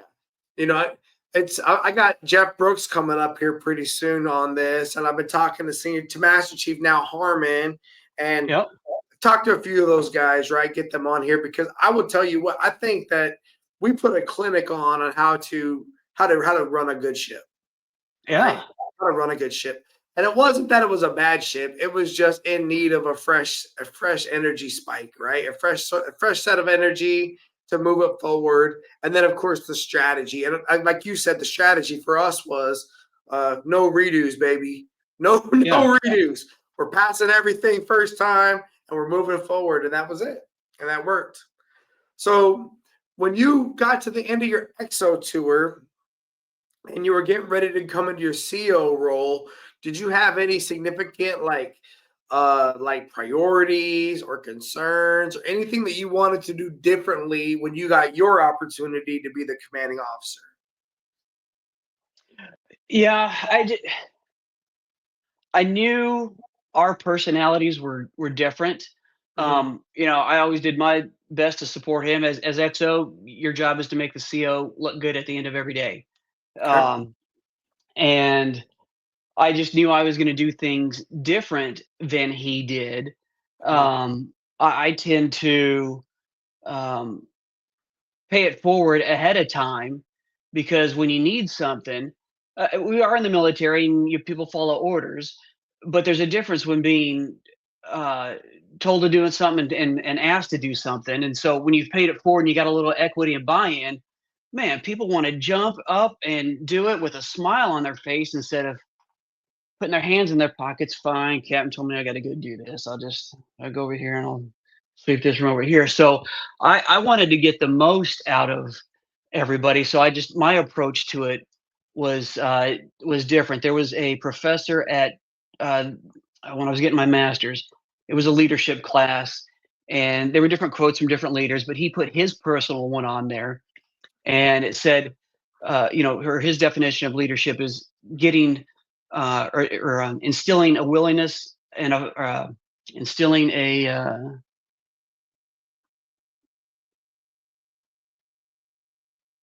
instilling a willingness and a desire to follow you, right? I mean, to give them a reason. Everybody wants a leader or somebody to look up to that they want to get behind. And hey, I would go, walk through a wall for that, like head coaches for football programs, right? Ooh, yeah, coaches want to get out there. And so I kind of, with those that I would routinely see, have a little bit of a personal relationship with, meaning know a little bit more about them. With that many sailors, and couldn't know everybody's background, but those that I got to know, and were some front runners and could pay it forward with, and you could get something out of them when the time came.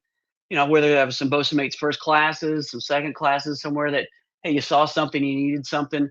Oh, hey, sir, right away. And the Yeah. one there was a D seaman, and about halfway through the CO ride, he was so thankful that I had signed his paperwork to get eye surgery done, to get LASIK done, because I'd had it done. And he was so appreciative of the fact that I let him go do that. He doubled his efforts to just do his job 10 times better, and made sure he came by and let me know what he was doing, and that he appreciated me signing the paperwork for letting him go get his eye surgery done. And so that was kind of my behind the scenes, is paying it forward with everybody by being a motivator and just showing a genuine interest and a care factor. And when the time came and you needed to do something, the motivation and the raw factor Yeah. was there, and they would get after it and do it with a smile on their face instead of with their hands in their pocket going, well, F this. No, I agree, man. And I think that uh, a couple of things. So I do have Dan Doohan lined up to be on the show, right? So he's going to be on here in the next week or two, which I'm looking forward to that, because he was my first CEO as an actual CMC, right? And then Pat, I'm talking to Pat German, who was your XO when you were CO, and I'm trying to line up all you guys because, again, you're always going to hold a special place in your Master Chief's heart, right? And you're not just, you're more than that. You guys, it's a brotherhood that people don't understand when you're in the triad trying to survive the day. And there were some stressful times. I mean, you guys forgot me so good on my 20th Navy anniversary because I thought we were going to get yelled at for something, right? Yeah. That's the level of stress we were under back then. I easily thought we were about to get yelled at. As senior leaders in our Navy, I was fully prepared to go to war with somebody, and it was a surprise birthday for me, and for my Navy birthday. Like Yeah. you don't understand the level of pressure you can be under in those moments, right? And so I think it's important to recognize all those things. But then back when you were in command, I remember we did that 6-month deployment where we went down to Australia and all that. Oh, yeah. And that was a great time, right? And you supported me in making sure that every sailor that was having a baby on that deployment made it home to be home for their birth of their baby, right? And we did that. Like I remember making a plan for every sailor who was having a baby that they could go on leave or they could pull into a port visit. And the only one who wouldn't do it was freaking Castro because he was like, I got to get my quals because I want to make chief. And I was just like, bro, go home for your baby to get born. And he did it. But you as the commanding officer supported that. And that's not common. Right now, of course, also we operate in a theater where it's not out of the norm for you. It's not that hard for you to fly back to Japan when you're hitting some of these countries that are in the same region, right? It's not like you're flying from Bahrain to Norfolk or Bahrain. Yeah. You can meet us in the next port or whatever it is. And we worked all those things out, right? But I think our crew, I do agree. I agree. They really appreciated us giving those levels of support and recognition and trust.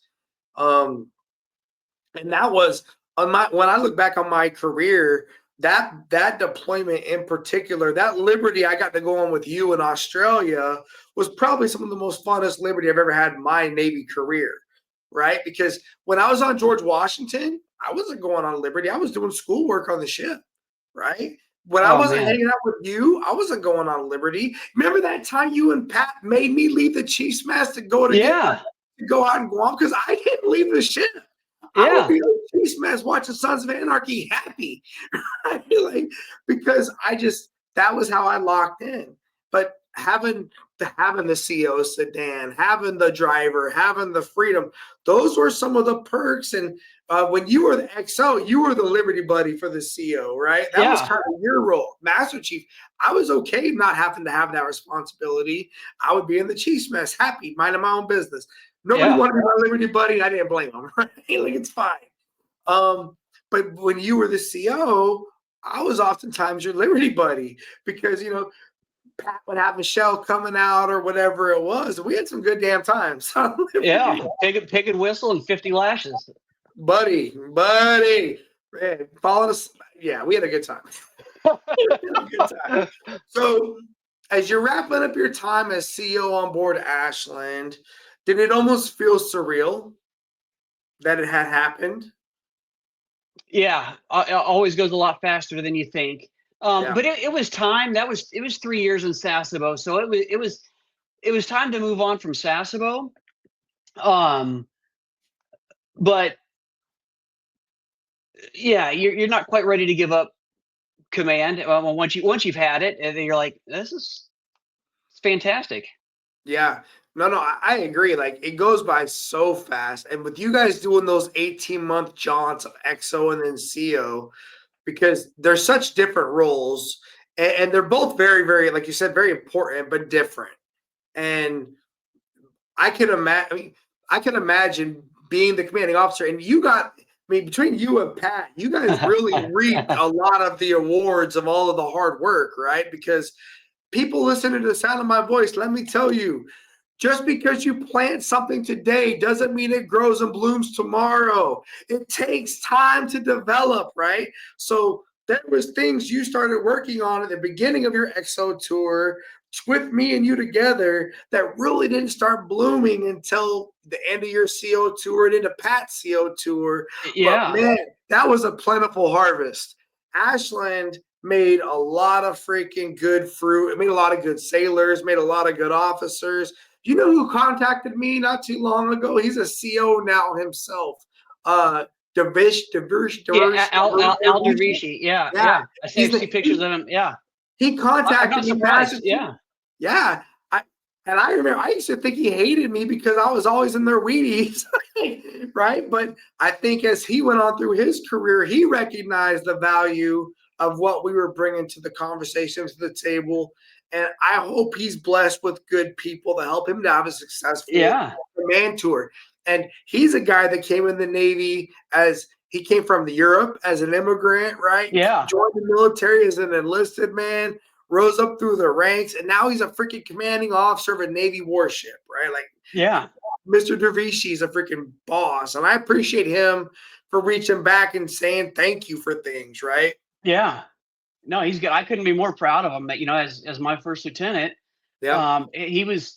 I had to stop him, Gary, from. You know, I would get up at 5 and go do my PT down on the second deck gym or O2 level gym, and here we are going to 1 Alpha, and they start ballasting, and here I am on the last 10 minutes to go, and I have to stop and tell him, hey, you can't stop, you can't start ballasting yet, I'm not on the bridge. And so I mean, he just wanted to get ahead of it and get everything going, so we finally compromised. All right, if I'm not up there yet, you can get 3 feet of water in the well, just the craft cannot come alive until I get up there. So I let him get all the prep work down, so we're on course in tracking, and I've let him take some ownership to starting ballasting and getting 3 feet in the well before the yeah, craft came alive. And then I would come up there and we would finish ballast on down, get the craft out and then deballast and then line up for the AAVs. But he was just so motivated by the process of that and how efficient could we do it. yeah, He's going to be great at this. So I'm yeah. happy for him. No, it's awesome. So there you are, end of your tour, looking at the end of command. And what are you thinking you're going to do next? Do you have an option as a post tour commanding officer, post tour 05? How does that work? So now you're a made guy, right? When the band plays, you're in a little bit different category. So they need to do a couple different things with you. And I remember telling Kim, I just had a gut feeling out of things that were on the list to choose from. I said, what if they send us to Rhode Island as an instructor? And she goes, you think they would do that? I'm like, I'm kind of feeling like that's what they're gonna say. And I got an email that they didn't have an amphib instructor up there and badly need one.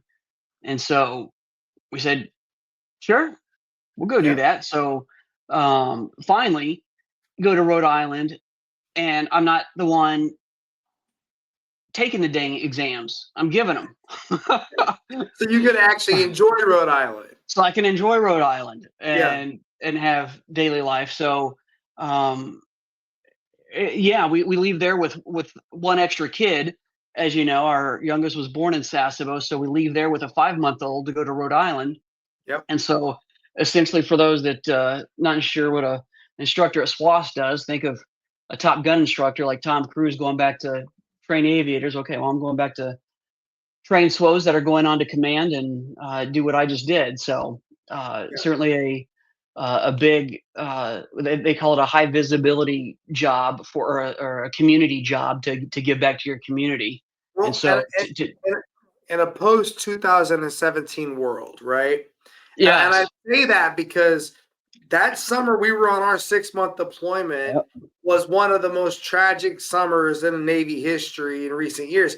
And we were underway too the whole damn time, right? And so when we had the collisions at sea, when we had the Osprey go off the back of the Green Bay, when we have the cod go down off of the Reagan, like that period of time, that whole summer period, we are operational too. We're out there, and every day we're feeling those hits, and we're communicating that to our crew. Like, we cannot let that be us. We've got to stay frosty. We've got to stay not complacent. And I remember having that edge.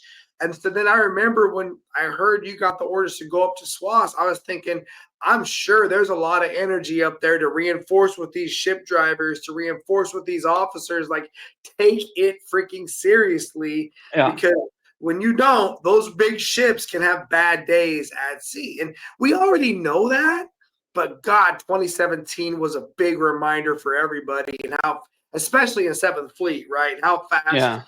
and then I'm defensive for 7th Fleet as well a little bit, because, we drive our cars a lot more than anybody else drives theirs. Oh, man. Right? So I'm defensive of that, but then I'm also like, but that means we have to be that much better than the average bear, right? Because we got to take care of ourselves and our people. And so when you got to Rhode Island as an instructor for SWAS, was a lot of that a part of the program, them reinforcing like skills and bridge navigation and all that stuff? It got reworked and I don't want to say refurbished, but there were some more criteria laid down from Big Navy, and where we as the schoolhouse implemented.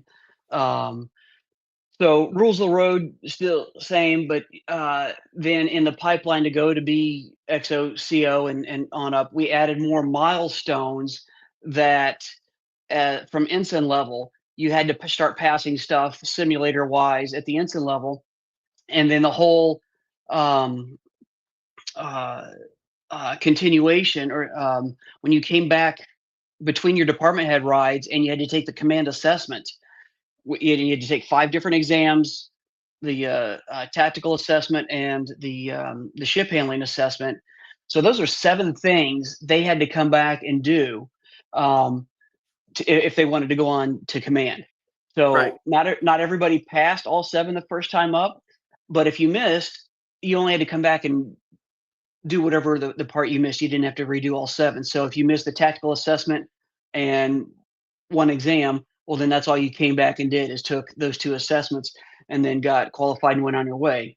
And the success rate of those that did it the second time was very high, almost 90%. Those that came back and wanted to do it passed and moved on. So it really wasn't a hindrance. It was just another hurdle for people to jump through to see kind of how bad you wanted it, and it just a metric and a measure of Yeah.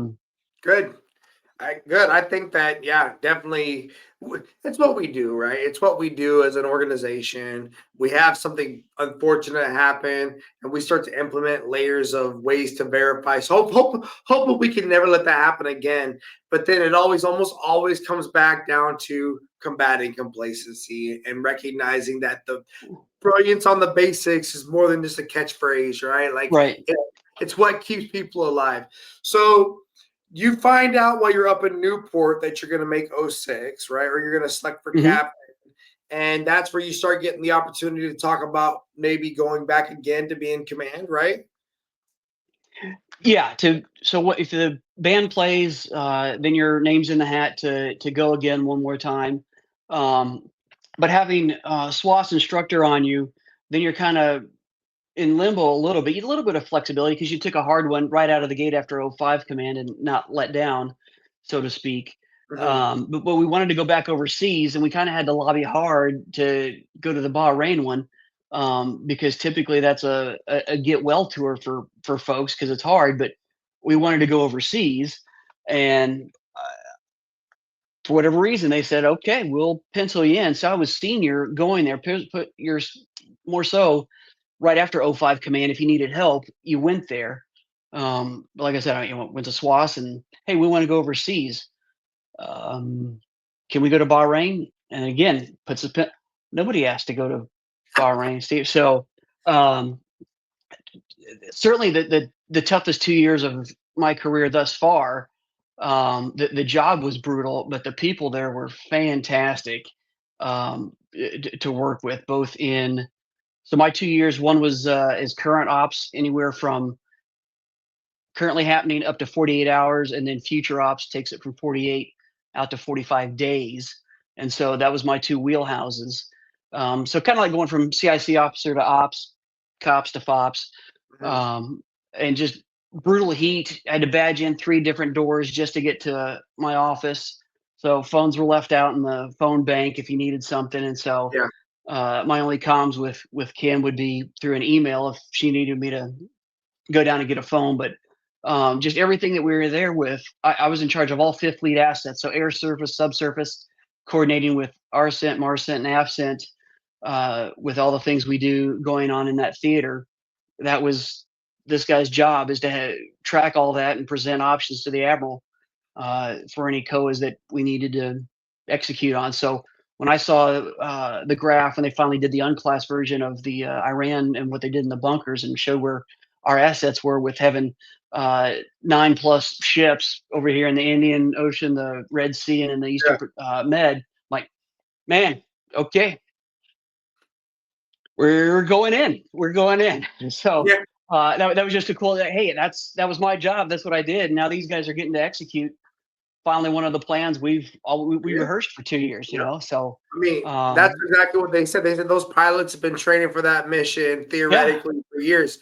yep, And to your point, we make a habit of reworking missions over and over and over again because things change on the ground, and the mission has got to stay as repetitively frosty as yeah, possible for when it's go time, right? yeah, And I'm glad that you were able to feel some validation and some sharing some of that love because what a freaking well laid out mission, right? yeah, And oh, by the way, almost no bad blowback either, right? It was yeah, the conditions on the ground had it couldn't.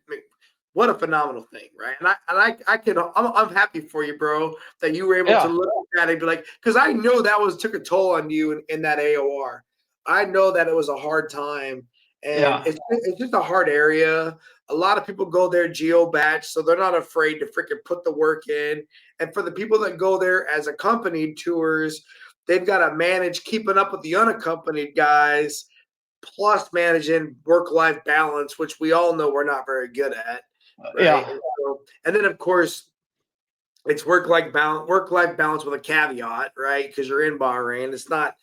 It's great, but then there are nuance to it, right? So I've heard. I've never gotten the chance to do it, but I know it was I think COVID comes as you're at the tail end of that tour, right? Or the yeah. second And half. they were yeah. When I got there, I was the 14-day ROM. I was in there for 17 days.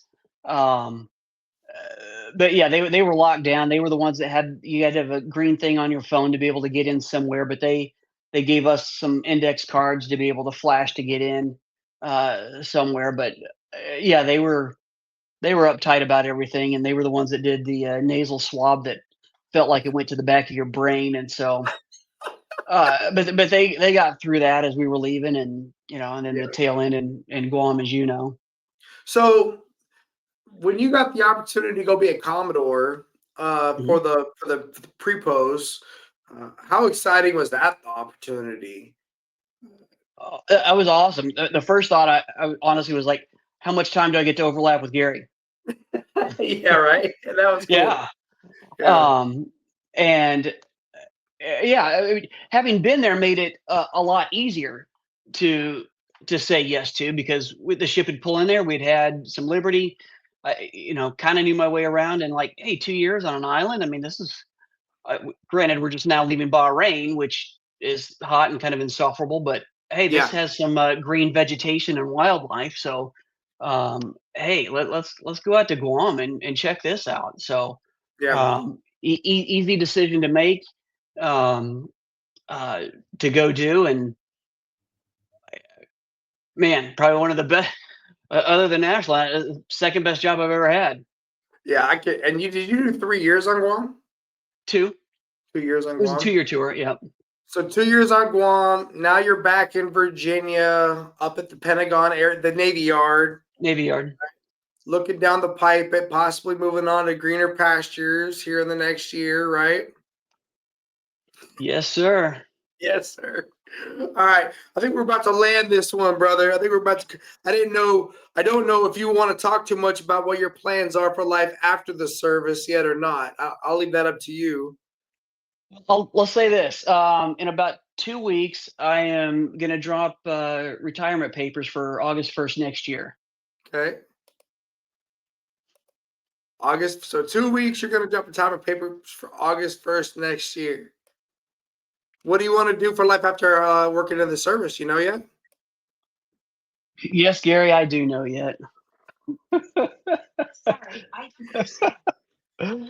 So, for those watching, if he does post this, I am I'm going to post this. okay.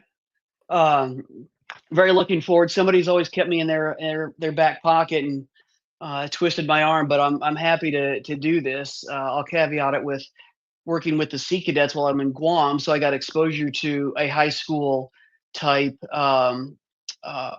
ROTC program, but this one was called Sea Cadets to go on the MSC ships.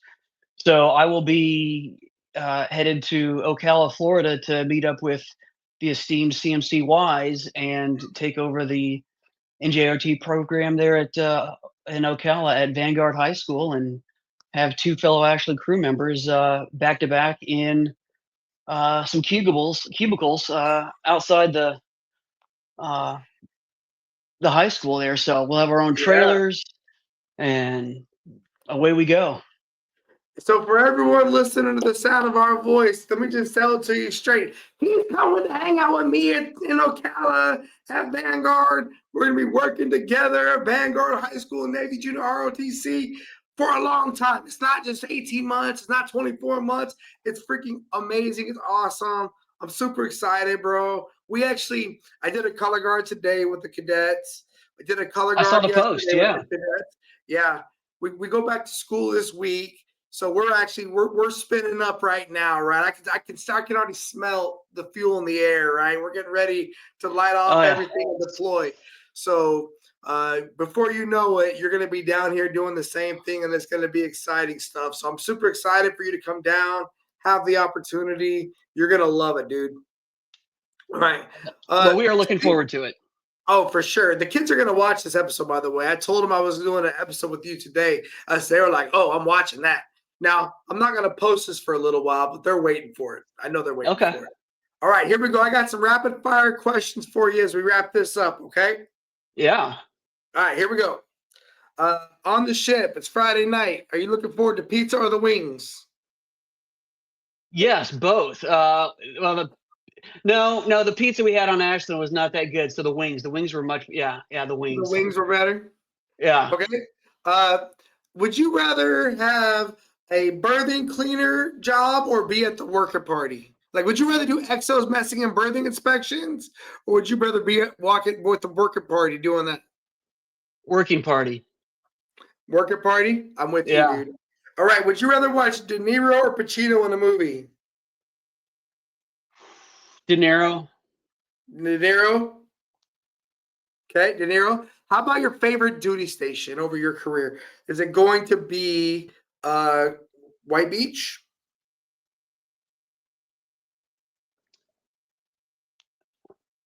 Or is it going to be Essex? Or is it going to be Command?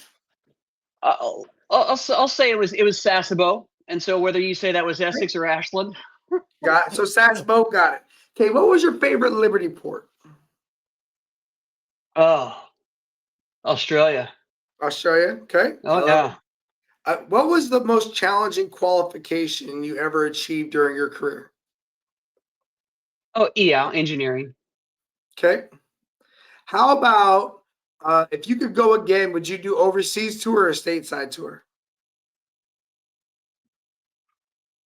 I'd go overseas again. Okay, I appreciate that.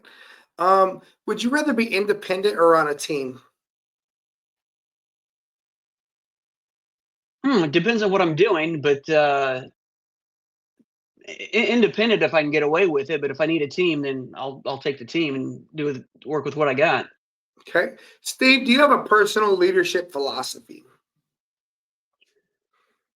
Yeah, a little bit what I mentioned earlier, but just instilling in others their willingness and desire to follow you.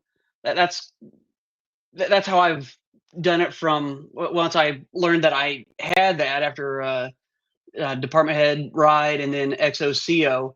That's just the way I tend to lead, is by trying to instill that. So that's my philosophy. Okay. In the Chiefs mess, we have some guiding principles. It's deck plate leadership, institutional technical expertise, professionalism, character, loyalty, active communication, and a sense of heritage. Out of those principles, which one of those best most appeals to you? Um, Honestly, it is, and I'm looking at it through my lens as a CEO when I look at the Chiefs mess. It's a one-stop shop. When you say go ask a chief, that means something. It's not that that chief has to have the answer, but he goes back to the collective Chiefs mess as a whole and able to figure it out and come up with a solution. Yep. And that's a fact, right? We've seen that actually work. Yep, 100%. Yeah. Yep, not everyone's had that experience, unfortunately, but I will tell you, we've seen that. Yeah. And that's an amazing network. And the new Chiefs, when they get initiated, to be able to trust that and become part of that, it is. I mean, that's you guys lean on each other, and it's really make or break. I mean, as the ship goes, is the cohesiveness of the Chiefs mess. That's it. Would you rather lead or follow? Lead. Okay. All right, man. That's it. You have any save rounds or alibis? No, appreciate the time, man. I love doing this. Can't wait to be there with you. I can't wait for you to be down here too. We're gonna have so much fun, brother. I appreciate your time. Everybody listening to the sound of our voice, if you like this content, please do me a favor. Check out the YouTube channel, like, subscribe, follow, send us Christmas cards, all those things, right? We love y'all. Steve, it was good seeing you, brother. I appreciate it. Yeah, man. I'll see you soon, okay? Sounds good, Gary. Later, man. Yes, sir. And I know I was born for this. I know I was born for this. Don't care for the critics, my words are like physics, a force that they can't stop. They just don't get it, I think they forget I'm not done till I'm on top. I know I was born for this. I know